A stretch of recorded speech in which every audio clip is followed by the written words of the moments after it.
Jesu mupulushi wa kakichabe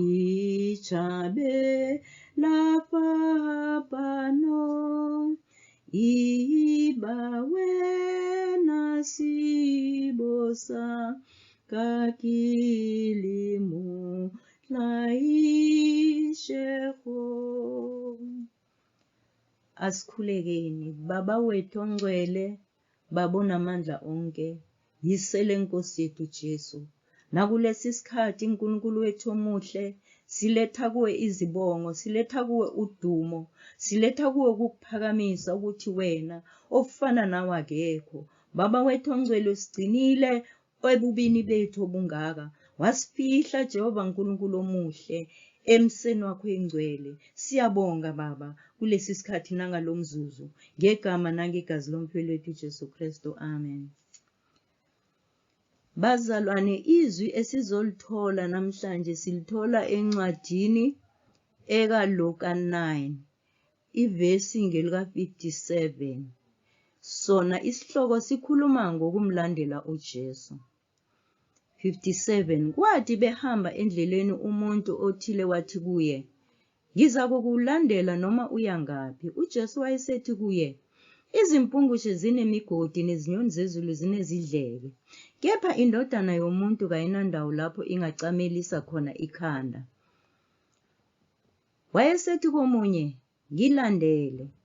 Wathi yena, "Ngivumele ngiye kuqala ukuyakumbela ubaba." Kepha wathi kuye, "Yeka, abafileyo bembele abafileyo babo. Kodwa hamba wena ushumayele umbuso kaNkulunkulu." Nomunye-ke wathi, "Ngiza kukulandela Nkosi, kepha ngivumele ngiye kuqala ukuyovalelisa abasekhaya." Kodwa uJesu wathi kuye, "Akakho othi esebeke isandla eketsheni abuke emuva ofanele umbuso kaNkulunkulu." Nali izwi leNkosi namhlanje engilimbulelweyo engininikeza lona ukuba sibonisane ngalo lelizwi lanamhlanje elikaLuka. Lapho uJesu ezihambela endleleni, kuvela umuntu uthi, "Nkosi, ngivumele ukuba ngikulandele noma uya ngaphi." Uthi uJesu, "Izinyoni zezulu zinezidleke, izilwane zinalapho zifihla khona ikhanda, zinemigodi, kepha indodana yomuntu kayinandawo lapho ingacamelisa khona ikhanda." Uyavela omunye uthi, "Ngilandele." Uyamtshela uthi ngilandele. Impendulo evela kulo muntu uthi, "Ngivumele ukuba ngiyombela ubaba." Izwi eliphuma kuKristu Jesu lithi kuye, "Yeka, abafileyo bembele abafileyo babo." Uyavela nomunye futhi uthi, "Ngilandele."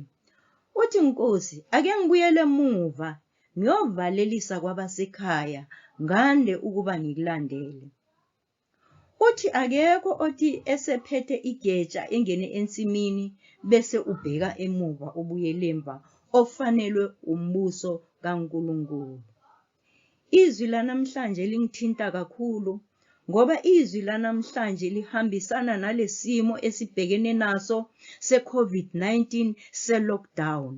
Lapho kubalwa khona abantu emingcwabeni, lapho kubalwa khona abantu emishadweni, lapho kubalwa khona abantu kwimicimbi ethile.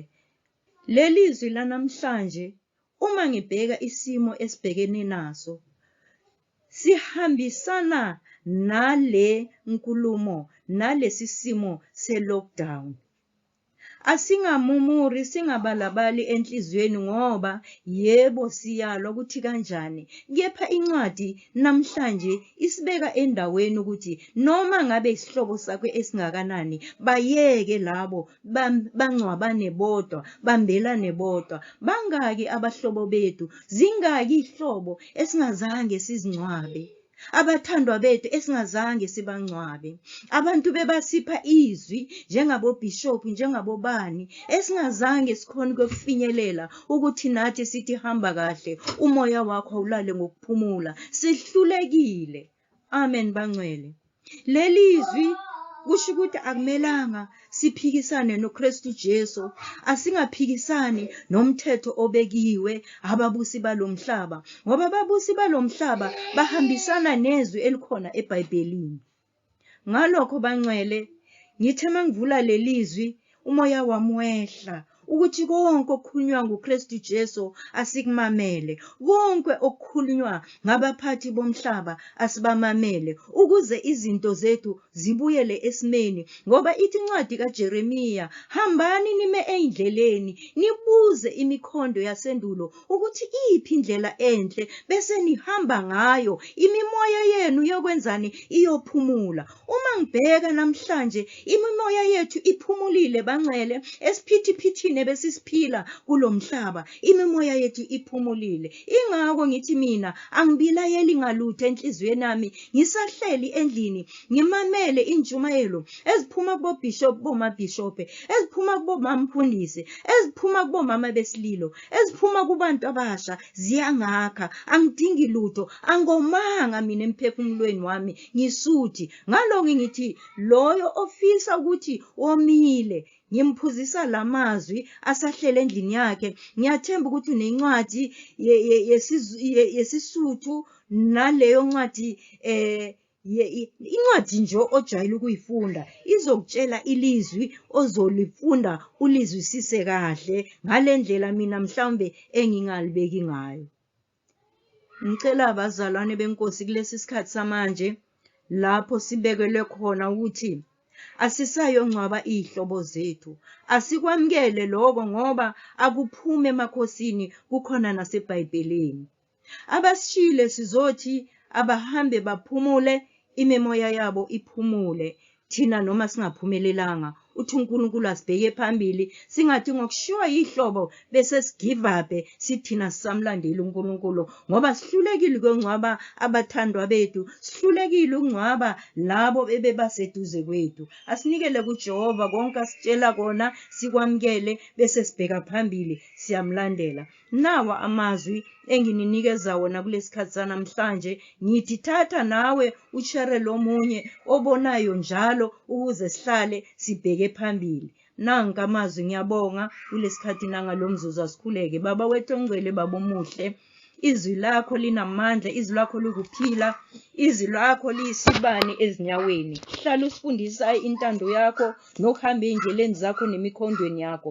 Konke lokhu nginethemba lokuthi uNkulunkulu wethu ongcwele sowusiphile isibusiso. Siyabonga baba ngegama nangegazi lomfelo wethu Jesu Kristu waseNazaretha. Amen.